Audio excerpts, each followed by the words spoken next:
अस्सलाम वालेकुम दोस्तों, सऊदी अरब दुनिया के हर खेल में कदम जमा रहा है। Well, quite simply, Saudi Arabia have bought the game of golf. That the Saudi Arabian investment fund was going to buy WWE. In Formula One, there are reports that the entire sport could be sold to Saudi Arabia.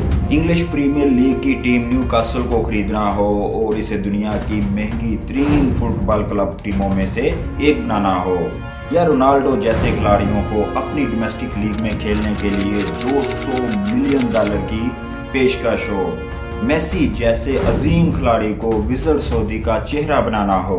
Saudi अरब ने अपना golf tour कायम किया। यहाँ दुनिया के सबसे बड़े golf खिलाड़ी अपने अपने कंट्री में दस्तक शुदा मुहदे छोड़कर सऊदी अरब में लाइव गोल्फ खेलने आए। WWE के अजीम खिलाड़ी जिनमें Brock Lesnar, Roman Reigns, Undertaker जैसे खिलाड़ियों को खरीदकर WWE को सऊदी अरब में लाना हो, और फिर दुनिया की तारीख में पहली बार सऊदी अरब में 2027 में e-sports Olympics का इनकाद किया जाएगा। International Olympic Committee is partnering with the Riyadh-based eSports World Cup Foundation to host the first ever eSports Olympics in Saudi Arabia in 2027.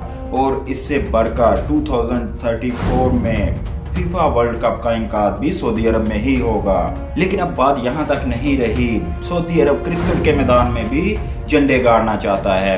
एक जमाना था जब क्रिकेट सिर्फ बड़े-सगीर इंग्लैंड और ऑस्ट्रेलिया के यहाँ खेली जाती थी, लेकिन अब मंजरनामा तब्दील होता जा रहा है। तैयार हो जाइए, क्योंकि दुनिया का सबसे ताकतवर तरीन अरब मुल्क क्रिकेट की दुनिया में इनकलाब लाने आ रहा है।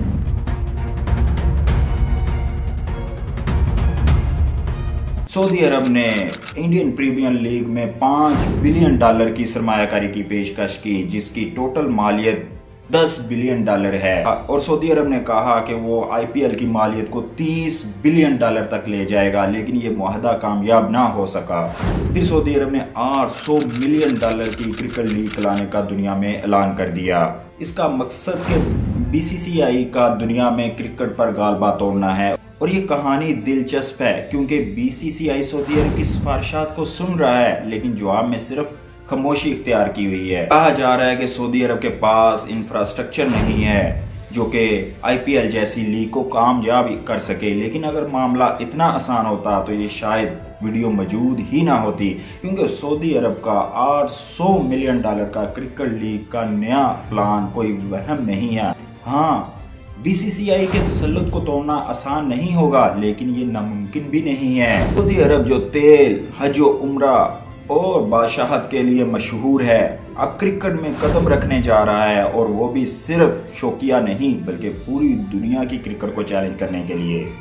ये सब शुरू हुआ सऊदी वली अहद मोहम्मद बिन सलमान के विजन 230 से, जिसका मकसद है सऊदी अरब को जदीद दुनिया की एक माशी और सियाहती ताकत बनाना।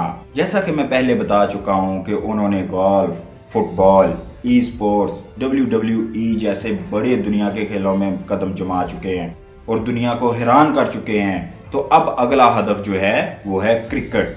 किराया के मुताबिक सऊदी अरब के पब्लिक इन्वेस्टमेंट फंड जो कि $700 बिलियन का सासा रखती है, अब $800 मिलियन की एक नई क्रिकेट लीग लॉन्च करने जा रहा है, जिसमें लीग का नाम होगा सऊदी प्रीमियर लीग SPL, और इसमें सरमायाकारी होगी $800 मिलियन की, जिसमें 6 से 8 टीमें शामिल होंगी, जबकि मैचेस जो हैं वो रियाद, जद्दा, दमाम और दुबई, शारजा जैसे मकामात पर खेले जाएंगे। और इसमें मजीद भी एक्सपेंड इसको किया जा सकता है कि ये मैचेस दुनिया के दूसरे ममालिक में भी खेले जाए। इस लीग का फॉर्मेट भी दुनिया की दूसरी लीग की तरह T20 ही होगा, लेकिन इसमें सबसे बढ़कर जो दूसरी लीग से इंफरादियत होगी, इसमें टैक्स फ्री सैलरीज होंगी जो दुनिया की किसी भी लीग से ज्यादा होंगी। इस लीग का मकसद सिर्फ मुकाबला करना नहीं है, बल्कि दुनिया की तवज्जो अपनी तरफ खींचना है। आज के खिलाड़ी सिर्फ जज्बात के नहीं, इकोनॉमी के भी गुलाम है। फॉर एग्जाम्पल, अगर IPL में किसी खिलाड़ी को $2 मिलियन मिलते हैं, सऊदी लीग उसको डबल ऑफर करेगी, यानी कि 2 की बजाय $4 मिलियन ऑफर करेगी, तो वो खिलाड़ी ऑटोमेटिकली IPL से सऊदी लीग की तरफ शिफ्ट होंगे। सोचें, अगर राशिद खान, बटलर, शान मसूद, शाहीन अफरीदी, बाबर आजम या यहाँ तक कि विराट कोहली को भी सऊदी अरब से पेशकश हो, तो वो क्या सोचेंगे जब इतनी बड़ी रकम उनके सामने आएगी, तो वो ऑटोमेटिकली सऊदी लीग की तरफ जाएंगे।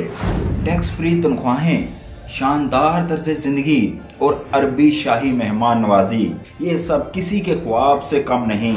अब यहाँ पे सबसे बड़ा सवाल ये है कि क्या दुनिया के बड़े क्रिकेट बोर्ड्स, खास तौर पर BCCI जो कि इंडियन क्रिकेट बोर्ड है, CA cricket Australia, ECB England cricket board, इस पर क्या रद्द-ए-अमल देंगे? और ICC के कवानीन के मुताबिक अगर कोई लीग को ICC मंजूर नहीं करता तो उसमें खेलने वाले खिलाड़ियों पर पाबंदी लग जाती है। लेकिन जब पैसे का तूफान आए तो अक्सर ज़ाब्ते भी बह जाते हैं। सऊदी अरब सिर्फ खेल में नहीं, सियासत में भी असर व रसूख रखता है। तो खासी उम्मीद है कि सऊदी अरब अपनी लीग को कामयाब करवा लेगा, तमाम क्रिकेट बोर्ड्स और ICC से भी मंजूर करवा लेगा। पाकिस्तान के सऊदी अरब से बहुत करीबी तल्लुकात हैं। इम्कान यही है कि PCB इस मंसूबे में पार्टनर बनेगा। और दूसरी तरफ BCCI अपने खिलाड़ियों को बाहर खेलने की इजाज़त नहीं देता, लेकिन अगर पैसा हद से बढ़ जाए तो शायद रवैये में तब्दीली आ जाए और इंडियन खिलाड़ी भी सऊदी लीग में खेलने पहुंच जाएं, क्योंकि पैसे की कशिश ही ऐसी होती है। और सऊदी अरब की सियासी ताकत भी बहुत ज़्यादा है, जिससे वो BCCI को भी अपनी तरफ राग़िब कर लेंगे। अगर फिर भी BCCI अपने खिलाड़ियों को इस लीग में खेलने की इजाज़त नहीं देता तो शायद ये लीग दुनिया की पहली लीग होगी जिसमें भारत के बगैर भी क्रिकेट की दुनिया का ध्यान हासिल होगा और ये क्रिकेट का सेंटर पॉइंट बन जाएगा। आने वाले सालों में ये लीग सिर्फ खेल तक महदूद नहीं रहेगी, बल्कि ये एक सॉफ्ट पावर का हथियार बनेगी। ये लीग सऊदी अरब को स्पोर्ट्स सियाहत का मरकज बना सकती है, नौजवान नस्ल को खेलों की तरफ राग़िब कर सकती है और मशरिक़ वुस्ता को क्रिकेट के आलमी नक्शे पर ले आएगी। ये नया दौर है, यहाँ तेल से निकलकर खेलों में सरमायाकारी हो रही है। आज क्रिकेट के शायकीन को लगता है कि सिर्फ IPL, BBL और PSL ही सब कुछ हैं, लेकिन क्या आप तैयार हैं क्रिकेट के एक नए शानदार और शहाना दौर के लिए? अगर किसी खिलाड़ी को 4 से 7 मिलियन डॉलर फी सीजन मिले तो आपके ख्याल में क्या वो दुनिया का जितना मर्जी बड़ा खिलाड़ी हो तो वो क्या नहीं सऊदी अरब की क्रिकेट लीग में खेलने जाएगा? आप मुझे कमेंट सेक्शन में लाजमी अपनी राय का इज़हार करके बताएं। तो क्या ये क्रिकेट लीग दुनिया में नया क्रिकेट का सेंटर पॉइंट बनने जा रही है? आप अपनी राय का इज़हार लाजमी कीजिएगा।